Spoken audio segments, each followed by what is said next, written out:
What's going on, guys? Welcome back to the channel. Once again, my name is Drew Cypert, sole proprietor of Bandito Amp Repair right here in Lubbock, Texas. I have a bit of a personal project for you guys today. This is not for a customer. This is a amplifier that I purchased myself from an acquaintance of a customer and paid $100 for it, sight unseen, didn't know what was wrong with it. I have for you a Kalamazoo Model 2. It'll be a pretty simple repair. We're just going to be doing a recap of the filter section as well as that bypass cap on the bias wiggle tremolo circuit. And yeah, we're not going to go crazy with any mods. I thought about doing some crazy mods, but to be honest with you, I'm probably just going to be flipping this amplifier, and I think keeping its originality is probably going to be critical for maximizing my profits. For some reason, I didn't know this when I bought this amplifier. I got it for a steal. But I just assumed it was another department store amplifier. It had a power transformer, so, you know, it was definitely on the higher end. But these things go for some pretty good money on Reverb. And rightly so. I mean, like, I'm sitting here looking at it. It's 12AX7 preamp section. It's got a 6BQ5 or an EL84 output tube, which is very interesting. All Sprague non-polar capacitors. This is made in Kalamazoo, Michigan, where all the Gibson amplifiers were made. So yeah, I think it's worth what they're going for. I suspect that's probably not why they go for so much money on Reverb. Call me a bit of a cynic, but here's what I think. I think somebody famous was seen playing one of these on a video or in a picture or something like that, and because of that, they're now incredibly expensive. See, I remember when the Ibanez TS10 Tube Screamer was worthless, until suddenly a picture emerged on the internet of John Mayer's pedal board, and it had a TS10 on it. And then all of a sudden, exactly the same time, everybody started to realize that there was magic in that TS10 at the exact same time that John Mayer had it on his pedal board. Anyway, back to the amplifier. I'm not going to say no to any modifications, but I'm not going to do anything super drastic. I know a lot of people like to use the unused triode on one of those 12AX7s to add like an extra gain stage and stuff. Just with placement where everything is in the amplifier, I would have to move a lot of things around, and I don't think I want to mess with that. But we might experiment with some cathode bypass capacitors in a couple of key spots. We're just going to have to see. For now, let's just get started on the recap of the filter section. Alrighty, we're going to start with this first cap here. Now, I'm looking at the values of these caps versus the values that I'm seeing on the schematic, and this changed. So what I have in this amplifier are three 20 UF capacitors, and according to the schematic, it should be a 20, a 10, and a 10. So this amplifier uses a 6X4 rectifier, which is a 7-pin rectifier, and it's not exactly known for being a, you know, super hardy rectifier, and I imagine it has a pretty small limit to the capacitance. I could be wrong, I'm speaking off the cuff here. So when I'm going to do this recap, I'm going to go with what the specs are on the schematic. We're going back in with a 10, and a 20. This particular spot gets a 10 UF. Alright, of course, as you can plainly see, this is a point-to-point soldered amplifier, and maybe some folks won't have any issues with this at all, but if you're anything like me, you need to pay real close attention to the polarity orientations on this stuff, because it's a little less obvious than, say, an eyelet board or a turret board style amplifier. So just pay real close attention, that's all I'm getting at. Alright, one down, two to go. And the other two are actually inside of this multi-section can capacitor here. So we're probably just going to be, once again, following our principles for point-to-point soldering and trying to keep it as clean as possible. First order of business is to refer back to the schematic and determine which one needs to be your 20 UF capacitor and which one needs to be your 10. So, well, let's pop up the schematic and I'll show you. Alrighty guys, we have the schematic pulled up here. That multi-section capacitor is going to correspond with both of these capacitors right here. Now to determine which one is which and which one needs to be 20 and which one needs 10, we're going to pay attention to this 20 right here and notice that it actually connects to the output transformer. This should be a blue wire, so let's follow one of those red leads coming off that multi-section cap and figure out which one makes connection with the blue wire of our output transformer. Alright, so we follow this blue wire coming in from the output transformer, falls onto this little tab right here, and it follows this guy right here. So that should be our 20 UF capacitor. And the other one back over here should be our 10 UF. That's simple, guys. Context clues. Just gotta pay attention, know what you're looking for. Of course, like on any multi-section capacitor, there is a shared ground. We're gonna go ahead and pull that. And, well, looky there. That bad boy wasn't even tied into the socket, it was just tacked on there. Come on, Kalamazoo. That's some shoddy ass work. Went ahead and pulled the lead up on this cathode bypass capacitor there to kind of give myself a little bit more room. We do have a bit of a ground bus going on right here, and it's a bit crowded, and we're going to try to find a better spot for that where it's actually tied in with a good mechanical connection, not just tacked on top with a big glove of solder. That's dodgy. I ain't about that life.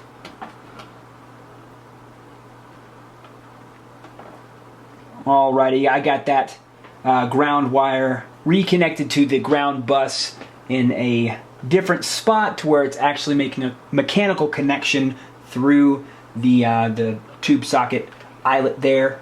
We will solder it back in when we go to change this cathode bypass capacitor.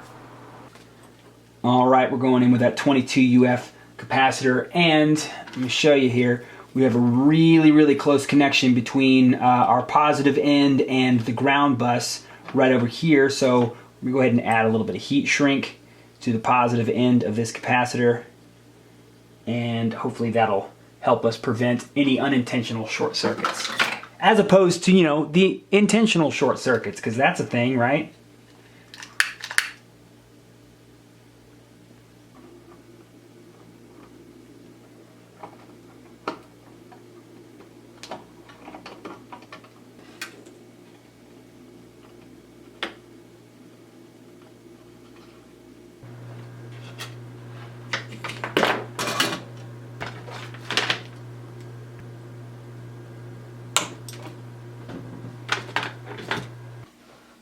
Alright guys, going back in with my last filter cap here.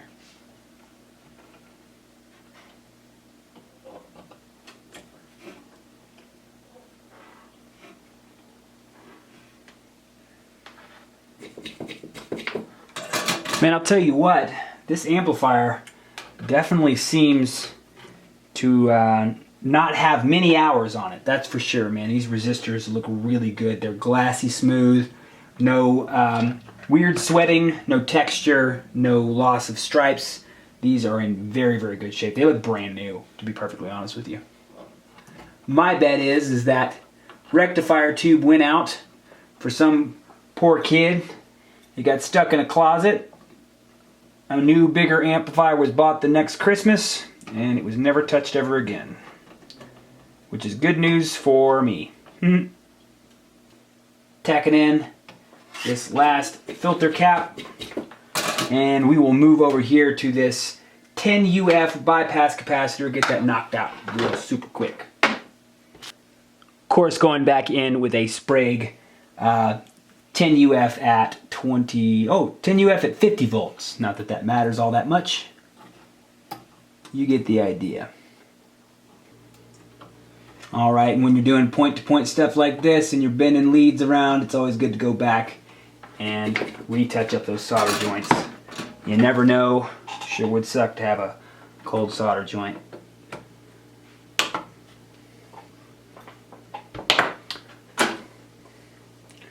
Well, I suppose I'm just going to take my big cutters here.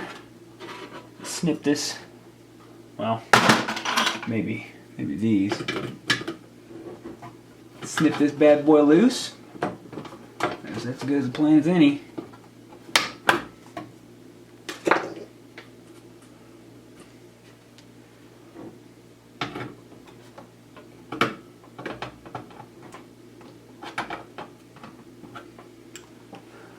Bend that down, dress it up real nice. All right, that's a recap. Like I said, we may come back with some cathode bypass capacitors here in just a little while if we're feeling a little frisky. In the meantime, let's move over to this power cord situation. Just like anything from this particular era, it needs an update. We're going to put a 3-prong power cord in there. We're going to bore out this hole a little bit for a new retainer. And yeah, let's get started. There we go. I think most people would probably just cut the death cap out, but this is a really cool example of a Sprague molded style capacitor that I'd like to keep for no reason other than the fact that I have a lizard brain, and I don't know, what am I planning on starting a capacitor museum someday? I don't know, guys, but I have to have that capacitor in one piece. There it is. There you go, 0.022. You know, I mean, you can put that in a guitar or something.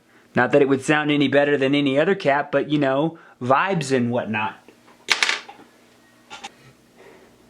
Alrighty, our pilot light does run on 120, so we want to make sure that that stays in parallel with lead and common. So we're twisting it together right here. So this right here will be connected to our white common wire with a piece of heat shrink to make it all nice and clean.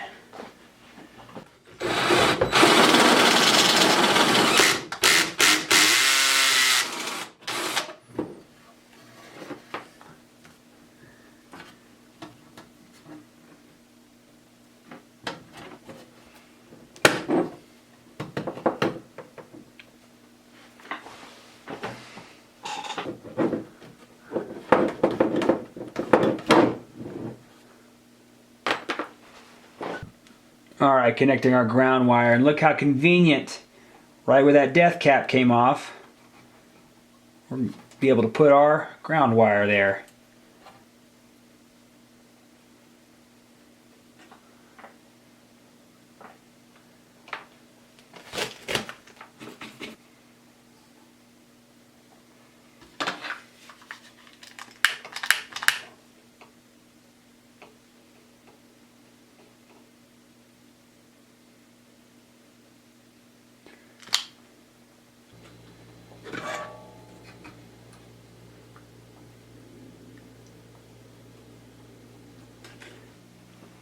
Alrighty guys, that completes the recap and the new power plug. Let's go ahead and bring this thing up on the Variac and see what we got. Alright, we're sitting about 72 volts and we're passing signal, guys.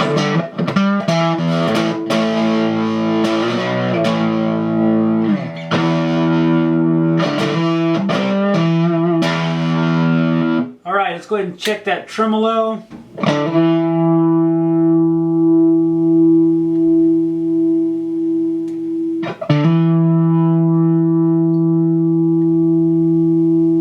Alright, I'm going to give that tremolo a benefit of the doubt. Let's go ahead and bring this thing up to complete voltage before we determine something's wrong there. Alright, current wall voltage is 124 and we are now sitting right at 123.6. So let's try that tremolo one more time, see what happens. There it is.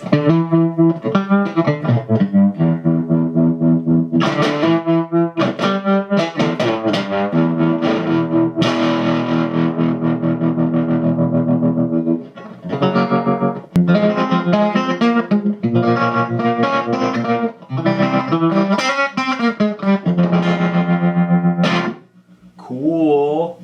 Okay, so I discussed mods. I'm still interested in that, but we're not going to do it with this test setup. We're going to go ahead and set the speaker up here and connect with that if we're going to kind of experiment a little bit with that. I've kind of been made to understand that the speaker for this particular amplifier is a part of the magic. So any mods we make, we definitely want to hear what the real world sound and implications are going to be. So let me go ahead and get the cabinet up here, get all that set up, and we'll gator clip some bypass capacitors in and out, and we'll decide together, sort of, not really, I'm deciding myself, whether or not a couple of bypass capacitors might be useful. Let's go back to the schematic so I can show you what I'm talking about, roughly. Alright, here we are looking at the schematic. This part here is your gain stage section of the amplifier. This right here is your power section. And this right here is your tremolo oscillator section. So if we look here on the first gain stage, we have, of course, a cathode resistor here, but there is not a cathode bypass capacitor, which is something you typically see on the higher end guitar amplifiers. They probably left it out here, well, because it's cheaper to make amps without cathode bypass capacitors. That's just one less component. And also right here we have a cathode biased EL84 output section here, and once again, no cathode bypass capacitor like you typically would see in that position. So we're going to try a cathode bypass capacitor right here, and we're going to try another one right here, and we're going to see what we hear.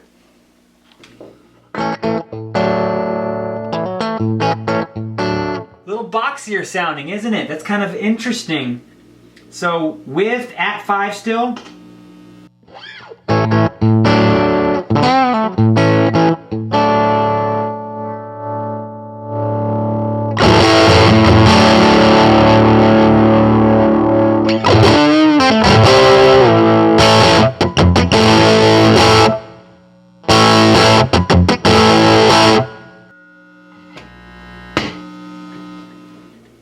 Holy hell, guys. I think we're about to add a bypass capacitor on the output tube. Alrighty, just for shits and giggles, we're going to add both bypass capacitors into the circuit, and we're going to see what happens.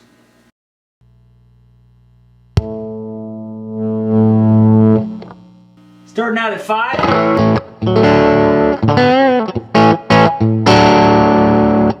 Alright, let's take that, let's take the first gain stage bypass cap back off.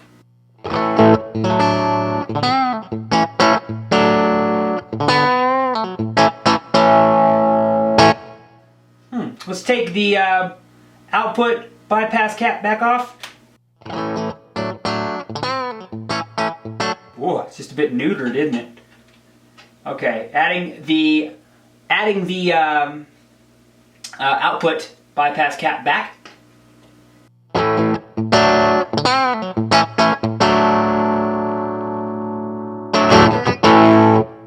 Alright, so now we're going to add one more time, adding the first gain stage bypass capacitor back. We're still at 5.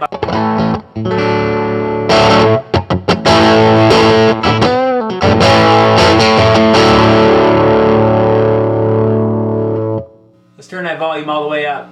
All the bypass caps. Maximum circuit potential.